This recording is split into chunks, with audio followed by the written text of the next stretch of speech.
안녕하십니까. 초음파 의료전문교육원 메디매칭 대표이사 고려원입니다. 오늘 제가 들려드리고자 하는 내용은 청주대학교 보건의료과학대학 방사선학과 학생들에게 강의했던 졸업생이 들려주는 초음파사의 진로에 대한 내용입니다. 우선 재학생뿐만 아니라 방사선사 선생님들께서도 초음파사에 대해서 궁금증이 굉장히 많으실 건데요. 우선 국내외로 초음파사가 되기 위한 방법, 또 ARDMS라고 하는 미국 전문 초음파 자격증을 취득하는 방법, 또 현재 초음파사의 위치, 초음파사의 미래에 대해서 들려드리고자 합니다. 첫 번째로 초음파사 소노그래퍼의 정의에 대해서 알아보도록 하겠습니다. 외국의 경우 소노그래퍼라는 직종이 따로 있고요. 우리나라 같은 경우에 초음파사라는 직종은 실질적으로 국내 보건 의료기사 직종에는 없는 단어이고, 이 소노그래퍼를 국문 표현으로 직역한 단어로 보시면 되겠습니다.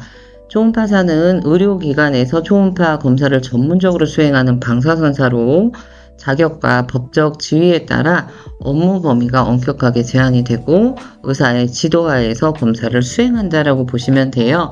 방사선사는 방사선 전문학과를 졸업을 하고 면허증을 취득한 자로 보시면 돼요. 의료 영상 진단 분야에서 소노그래퍼는 단순한 초음파 기기 조작자가 아니라 해부학적인 지식, 영상 해석 능력, 임상 판단력을 종합적으로 갖춘 전문가이고, 소노그래퍼의 실력이나 경력, 역량에 따라서 우리가 발견할 수 있는 병변의 범위도 다양하다라고 보시면 돼요. 그렇기 때문에 공부를 많이 하셔야 되는 직종 중에 하나이다 라고 보시면 되겠습니다. 다음은 임상에서 실질적으로 검사하게 되는 초음파 검사의 종류에 대해서 알아보도록 하겠습니다. 크게 두 가지 제네럴과 스페셜 파트로 나눌 수가 있겠고요. 제네럴 파트에서는 상복부, 간, 쓸개, 콩팥, 췌장, 비장 등을 보고요. 하복부는 소화관, 두경부는 갑상선, 경동맥, 비뇨기는 신장 및 방광, 전립선, 자궁, 난소를 검사하게 됩니다. 스페셜 파트에서는 심장과 요방, 산부인과, 소아과, 근골격계, 혈관 등의 스페셜 파트가 있겠고요. 가장 내과 같은 데서는 제너럴 파트는 기본이고, 그 외에 스페셜 파트를 공부하시게 되면 취업에 조금 더 유리하다라고 보시면 돼요.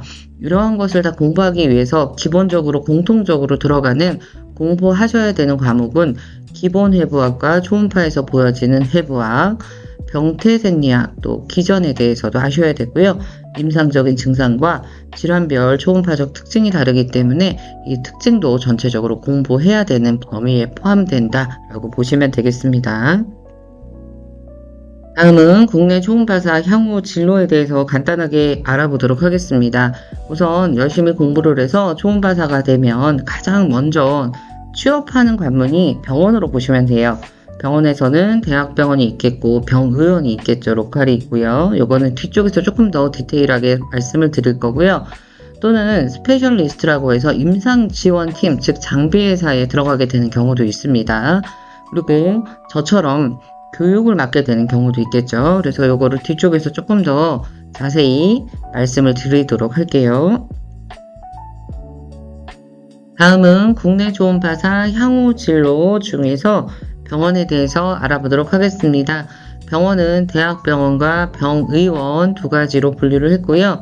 대학병원의 외래 초음파 검사는 소노그래퍼가 직접 검사하지 않고 영상의학과 전문의가 검사를 하고 있지만, 에코카디오그래피 심장 초음파 검사는 심장내과 전문의의 지도하에 직접 검사를 수행하고 컨펌을 받게 됩니다. 단, 검진센터의 제너럴 파트는 소노그래퍼가 직접 수행하는 경우도 있다라고 보시면 돼요. 제한점은 나이 제한이 있습니다. 대부분 20대나 30대 초반까지 채용을 하게 되고요. 병의원, 로컬의 경우에 간암 공단 검사, 이거는 비형 간염 보균자이신 경우에 1년에 2번씩 나라에서 간암 검사를 하라고 나오는데, 이 간암 공단 검사나 또 초음파 급여, 초음파는 반드시 의사가 수행한다. 그래서 임상에서는 소노그래퍼와 의사가 같이 더블 체크를 하는 경우가 있겠고요. 비급여 외래 및 검진 파트는 대부분은 소노그래퍼가 수행하고 더 원장님 방에 더블 모니터를 이용해서 같이 체크한다라고 보시면 돼요. 최근에는 초음파 업무와 방사선사 업무 모두 수행하는 병원이 증가하고 있고요. 나이 제한이 대학병원에 비해서 훨씬 덜하고 오전 파트만 근무하는 형태가 다수다라고 보시면 되겠습니다. 단 검사 결과를 직접 입력해야 되기 때문에 높은 수준의 책임감과 전공 지식이 필요하고 꾸준한 공부가 필요하다라고 보시면 돼요. 두 개의 장단점이 있다라고 보시면 되겠습니다. 다음은 국내 초음파사 향후 진로 중 스페셜리스트 임상 지원에 대해서 알아보도록 하겠습니다. 병원에서 장비를 구매하게 되면 이 초음파 장비를 병의원 등 현장에 설치, 지원하고 임상 교육 및 장비 지원을 담당하는 전문 인력으로 보시면 되고요. 초음파 장비를 구매하는 병원이 내과도 있을 수 있겠고, 심장을 보는 곳, 또 유방을 전문적으로 보는 것도 있고, MSK, 혈관 다 다르기 때문에 공부해야 되는 양이 상당히 많이 있고요. 근무 환경은 본사 각각의 대리점에 따라서 차이가 날 수 있다라고 보시면 돼요. 공통적인 업무 내용은 병의원 초음파 장비 데모 시험 및 이미지 세팅, 세미나, 학회 지원, 임상 및 장비 교육을 맡고 있다라고 보시면 되겠습니다. 이거는 여러 군데 좀 다녀야 되기 때문에 각각의 선생님들 성향에 따라서 맞을 수도 있고 안 맞을 수도 있다라고 보시면 되겠습니다. 다음은 해외 초음파사가 되기 위한 단계별 가이드에 대해서 알아보도록 하겠습니다. 나라 기준은 미국 초음파사를 기준으로 했고요. 우선 첫 번째로 교육과정 이수에 대해서 알아보도록 하겠습니다. 우리나라는 초음파만 전공하는 학과는 없지만 미국 같은 경우에는 레디올라직 사이언스, 다이아그노스틱, 메디컬 소노그래피 전공을 선택할 수가 있겠고요. 일반적으로 2년제와 4년제로 나뉘게 됩니다. 필수 선수 과목은 아나토미, 피지올로지, 피직스, 바이올로지, 매스가 있겠고 학교를 선정을 할 때는 CAAHEP라고 하는 연합보건 교육 프로그램 인증위원회에 인증을 받았는지 반드시 확인하는 작업이 필요하고요. 뒤쪽에서 어느 대학에서 초음파 전공을 할 수 있는지 알아보도록 하겠습니다. 미국 초음파사 교육 프로그램 지역 및 학교에 대해서 알아보도록 하겠습니다. 지금 제가 4군데를 선정을 했는데요. 이거 이외에도 많은 학교에서 초음파사 교육 프로그램이 있기 때문에 검색을 좀 해보시면 좋겠고요. 첫 번째로는 캘리포니아에 있는 로마린다 유니버시티에서 이 분야의 상위권에 포함되는 학교이고요. 다음은 매사추세츠 칼리지 오브 파머시 앤 헬스 사이언스, 보스턴에 있는 대학으로 학사 과정에서 진단 초음파 영상학을 공부할 수가 있습니다. 다음은 오리건주에 있는 학교인데요. 여기에서는 초음파사 프로그램을 운영을 하고 있고 존 호킨스 스쿨 오브 메디컬 이미지 메릴랜드에 있는 학교에서 자격증 및 학사 연계 프로그램을 실시하고 있기 때문에 임상 실습 환경이 매우 우수하다라고 보시면 되겠습니다. 학은 이러한 교육 프로그램을 이수하고 자격증을 취득을 하게 되는데, 자격증은 ARDMS라고 하는 미국에서 가장 공신력 있는 초음파사 자격 기관이고요. 응시 조건은 공인학교 졸업하고 임상 실습을 하게 됩니다. 그리고 시험을 봐서 시험을 통과하게 되고요. 시험 유형은 SPI, 이건 초음파 물리 기초 과목인데 이거는 공통으로 무조건 취득을 하셔야 되고요. 그 외에 스페셜 이그잼이라고 해서 전공 분야가 있습니다. 여기에는 복부, OBGYN, 버스큘라, MSK, 에코 여러 가지의 전공 이그잼이 있기 때문에 이거를 같이 취득을 하셔야 자격증을 취득할 수 있다라고 보시면 돼요. 다음은 자격증 취득 후에 취업 및 비자 전략에 대해서 알아보도록 하겠습니다. 학교를 졸업 후 자격증을 취득하고 OPT라고 하는 제도가 있는데요. 최대 12개월에서 36개월까지 활용이 가능하고 병원이나 또는 클리닉에 근무하면서 활용할 수 있습니다. 우선 옵셔널 프랙티컬 트레이닝인데요. F1 비자를 보유한 유학생들을 대상으로 전공 관련 분야에서 최대 12개월간 미국 내 취업을 허용하는 프로그램이고, 또 이때는 STEM이라고 해서 과학, 기술, 공학, 수학 전공의 학생인 경우에는 24개월간 연장 신청을 할 수가 있습니다. 2016년 5월 10일부터 개정이 됐고요. 일부 의료기관은 F1B 비자, 과학, 기술, 공학, 수학 분야에서의 전문직 비자 스폰서를 제공하고 있다. 그렇기 때문에 병원이나 클리닉에서 스폰서를 받는 거죠. 장기적으로 영주권 스폰서십까지 연계가 가능하다라고 보시면 되겠습니다.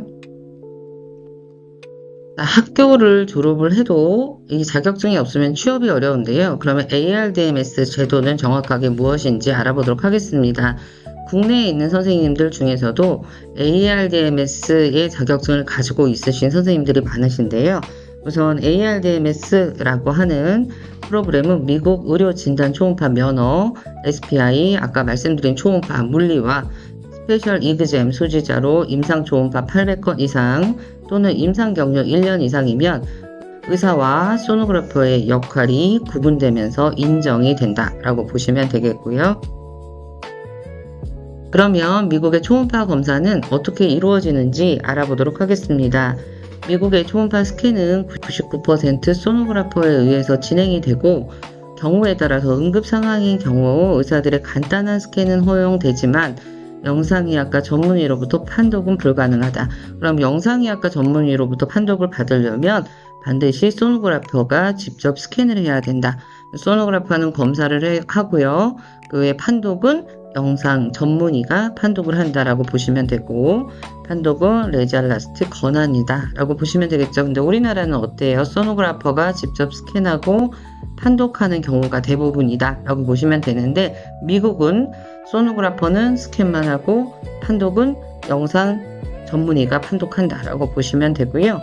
ARDMS 자격 취득 요건은 아까 말씀드린 것처럼 최소 1년 이상의 임상 경력 또는 임상 스캔 800건 이상인 경우에 취득할 수 있다 라고 보시면 되겠고요. 자, 그러면 ARDMS 자격증을 가지고 있으면 미국에서만 취업이 되는 건 아니고요. 이 ARDMS라고 하는 자격은 미국 교육부에서 주관하고 연방국가에서 널리 통용되는 국제 자격 기준으로 1975년도부터 시행된 미국 초음파사 자격 인증 기관으로 보시면 돼요. ARDMS 자격 제도는 세계 6개국이 인정기관을 보유하고 있습니다. 미국, 호주, 중국, 영국, 캐나다, 한국에서 인정기관을 보유하고 있고요. 세계 100여 개 국가에서 인정하는 초음파 국제 레벨 기준으로 보시면 돼요. ARDMS 자격 취득자는 전 세계 14만 명의 의료 전문가에게 수여하고요. 매년 더 늘어나겠죠. 초음파 검사자 관리는 매년 CME 세미나, 이거는 쉽게 얘기하면 방사선사 교육받듯이 보수교육을 받는 거예요. 세미나를 통해서 엄격한 평가와 지속적인 관리를 한다라고 보시면 되고요. 초음파 임상 검사에 대한 실무 능력의 객관적 판단의 기준이 되고 검사 수요에 대한 대비가 필요하다라고 보시면 되겠습니다. 다음은 ARDMS 자격 분야에 대해서 간단하게 소개하도록 하겠습니다. ARDMS 자격 분야에서 방사선사와 의사만 볼 수 있는 시험이 있고요. 우선은 SPI라고 하는 과목, 초음파 물리는 필수 공통 과목이고 그 외에 RDMS, RDCS, RVT, RMSKS로 분류를 하고 있습니다. RDMS는 복부, 유방, 산부인과, 소아 시험이 해당이 되고요. RDCS는 심장 파트인데 성인, 태아, 소아 심장으로 분류를 하고 있고 RVT는 혈관, RMSK는 극골격계 시험으로 보시면 돼요. 임상에 계신 선생님들께서는 이 스페셜 이그잼과 SPI 시험을 같이 보셔야 자격증이 나오게 되고요. 재학생인 경우에는 스페셜 시험을 볼 수가 없겠죠. 임상 경력이 없기 때문에. 그렇기 때문에 재학생인 경우에는 SPI 시험만 합격해도 자격증을 출력할 수 있다. 그래서 우리가 어디 취직을 하거나 취업을 할 때는 이 SPI 자격증을 스펙으로 사용할 수 있다 라고 보시면 되겠습니다. 마지막으로 초음파사의 미래에 대해서 간단하게 알아보도록 하겠습니다. 현재의 경우 영상의학, 치료 방사선, 진단 파트 등의 구조물을 통한 병적 소견 스크리닝 검사로 활용이 되고 있고요. 특히 CT나 CM 등의 방사선 피폭 우려로 인해서 초음파 장비의 급격한 보급이 이루어지고 있고 실시간 리얼타임이라는 동태적, 기능적 검사의 정확도에 따른 초음파 검사의 시장이 확대가 되고 있습니다. 또 초음파 검사가 건강보험이 시행되고 있기 때문에 검사 수요가 증가되고 있다라고 보시면 돼요. 하지만 초음파를 전문으로 할 수 있는 전문 인력 체계 구축이 필요하게 되고요. 무조건 스캔만 한다고 되는 건 아니고 경쟁력 있는 초음파사가 되기 위해서는 꾸준한 공부, 아까 말씀드린 기본 해부학, 초음파 해부학, 병태생리학, 기전, 임상소견, 초음파적 특징은 반드시 공부하셔야 되는 내용이에요. 그래서 그러한 꾸준한 공부를 하셨으면 또 여기에 맞는 자격증을 취득하는 것이 필요하겠죠. 이렇게 보시고 미래에는 초음파뿐만 아니라 고주파 및 초단파를 활용한 기능성 영상 능력 구현 연구가 시행이 되고 있고 소프트웨어 프로그램 응용 기술 등의 초음파 혁신과 성장이 기대되고 있는 바입니다. 그렇기 때문에 초음파사의 미래는 앞으로 더 무궁무진하게 더 밝다라고 보시면 되겠습니다. 지금까지 국내외 초음파사 진로에 대해서 알아보았습니다. 막연하게 초음파사가 되고 싶다라는 생각보다는 먼저 초음파사가 되고 싶은 이유를 생각을 해보세요. 그 이유에는 급여, 근무 조건, 근무 환경 또는 공부 등 여러 가지 이유가 있겠죠. 우선은 구체적인 계획을 세우는 게 가장 좋습니다. 예를 들면 나는 스캔을 먼저 배우고 취업을 하고 시험을 나중에 보겠다. 아니면 나는 시험을 먼저 합격한 후에 스캔을 배우고 취업을 하겠다. 여러 가지 플랜이 있는데요. 이러한 플랜들은 장단점이 있기 때문에 선생님들 혼자서 고민하지 마시고 저희 메디매칭의 전문가에게 상담을 받아보시면 됩니다. 그리고 저희 메디매칭 카페에는 ARDMS 시험에 필요한 자료가 자세히 올라와져 있고요. 또 여러 파트의 자료가 매일매일 업로드되고 있으니까 선생님들께서는 공부만 열심히 해주시면 됩니다. 망설이지 말고 도전해 보시기 바랍니다. 지금까지 메디매칭 대표 고려원입니다. 경청해 주셔서 감사합니다.